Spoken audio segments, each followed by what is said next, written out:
আজই ডাউনলোড করুন আর এনজয় করুন আপনার পছন্দের শো। যখন আমার কাছে সাহায্য চেয়েছো তুমি, আমি ফেরাবো না তোমাকে। বেঁচে উঠবে তুমি।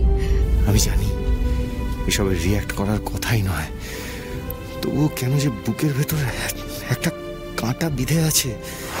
এই অসুখ থেকে সুস্থ হওয়ার জন্য অনেক অনেক টাকার দরকার রে আসছি। আর তুই তো জানিস আমার কাছে কানা করিও নেই। আমাকে ডাক্তার বলেছে যে এই ট্রিটমেন্টটা করার জন্য আমাকে টানা 2 মাস যে ইঞ্জেকশনটা নিতে হবে সেটার জন্য লাগবে 3 লাখ টাকা।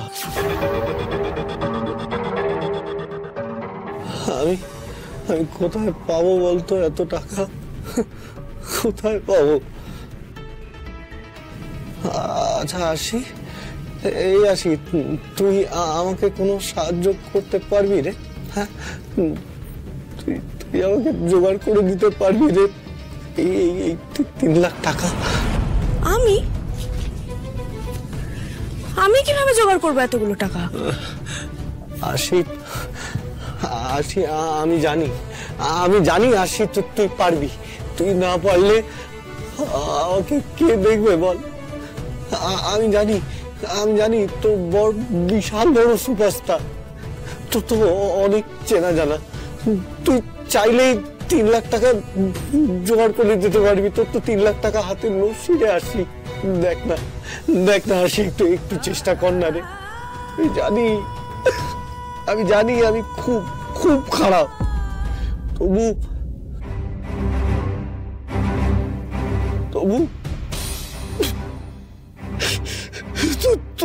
তো আমি বাঁচতে চাই। আসি, ভীষণ ভাবে বাঁচতে চাই রে। আমি এইভাবে মরে যেতে চাই না রে। আসি, আমি বিশ্বাস করো, আমি এইভাবে মরে যেতে চাই না। হাত ছাড়ো, শুয়ে পড়ো তুমি প্লিজ। শুয়ে পড়ো।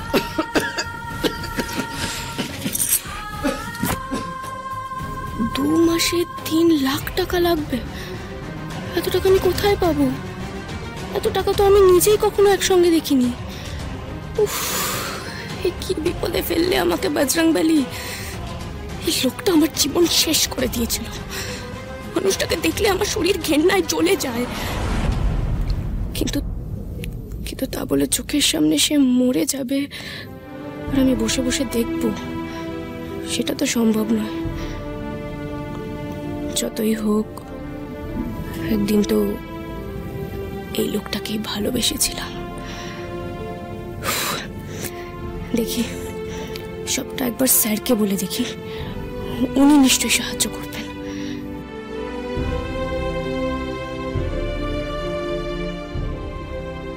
রূপম দা, আমি তোমার চিকিৎসার ব্যবস্থা করব।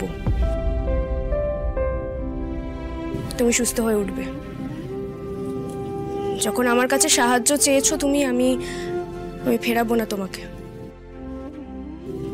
বেঁচে উঠবে তুমি। আমি দেখছি কিভাবে আমি টাকার জোগাড় করতে পারি। আমি জানতাম আসি তুই আমার কোনোদিন ক্ষমা করবি না, তবে আমি এটাও জানতাম আসি তুই আমার এভাবে মরতেও দিবি না, তাই না বল?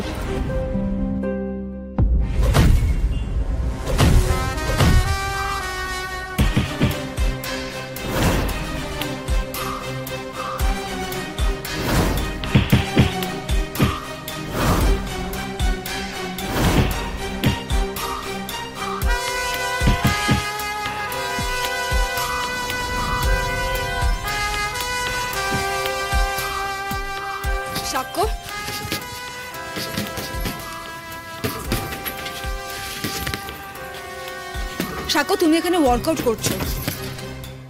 সাক্ষ্য, আমাদের একটা অ্যাডের মিটিং এ যাওয়ার কথা ছিল, সেখানে তুমি যাওনি উইদাউট এনি ইনফরমেশন।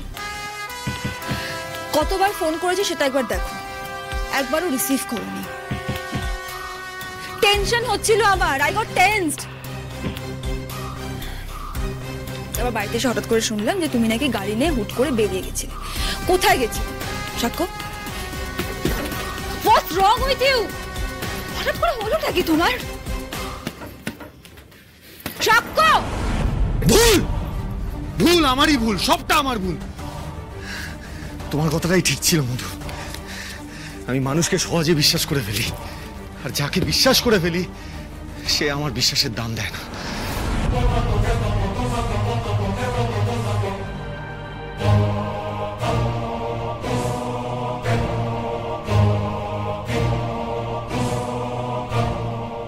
সাক্ষ্য, সাক্ষ্য কি হয়েছে তোমার? আমাকে বলো, কি নিয়ে এতটা ডিস্টার্ব হয়ে আছো বলো তো সাক্ষ্য? কালকের ঘটনাটা নিয়ে, স্টুডিওতে আরশি যেভাবে ওই ছেলেটার সাথে কথা বলছিল সেটা নিয়ে।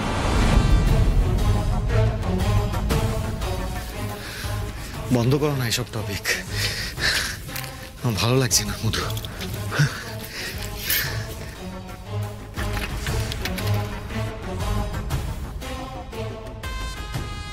সাক্ষ্য, আমি তোমাকে চিনি।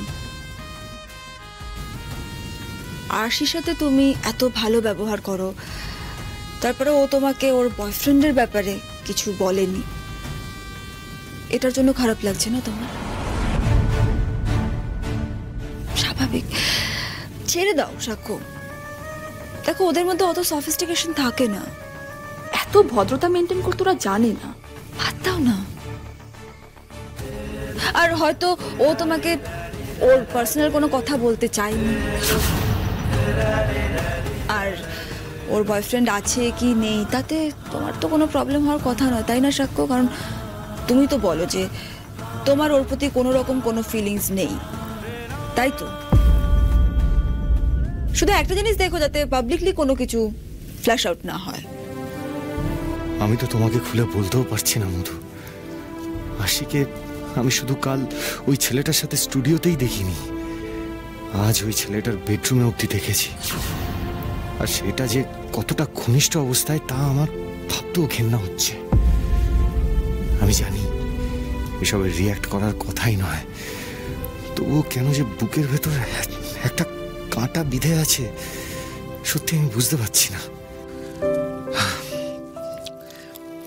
আরে না না মধু, আসলে তুমি ভুলভাল চিন্তা করছো।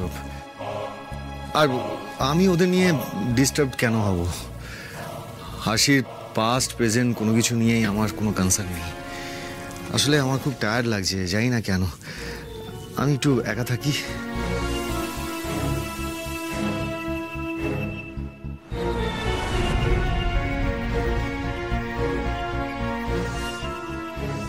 তোমাকে আমি সত্যিই চিনি সাক্ষ্য। তুমি যতই লুকানোর চেষ্টা করো না কেন, তোমার মনের মধ্যে এখন কি ঝড় চলছে সেটা না বোঝার মতো বোকা আমি নই।